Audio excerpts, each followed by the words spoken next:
ஏய், இங்க எதுக்கு வந்த பொடி பயலே? போ இங்க இருந்து.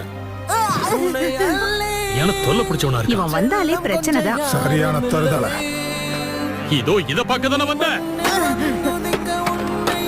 சீக்கிரம் எடுத்துட்டு இங்க இருந்து ஓடி போயிடு. திரும்பவும் இந்த பக்கம் வராத. எல்லாரும் சொல்றாங்களே அந்த பையன் இவன் தானா? எந்த பையன்? அந்த பையனே தான். திரும்பவும் அதே பார்வை. எனக்கு ஒண்ணுமே புரியல. இங்க இருக்கிற எல்லாரும், ஏன் நீங்களும் என்னுடைய டீச்சரா இருந்தாலும் எதுக்காக எப்பவுமே என்ன வினோதமாவே பாக்குறீங்க?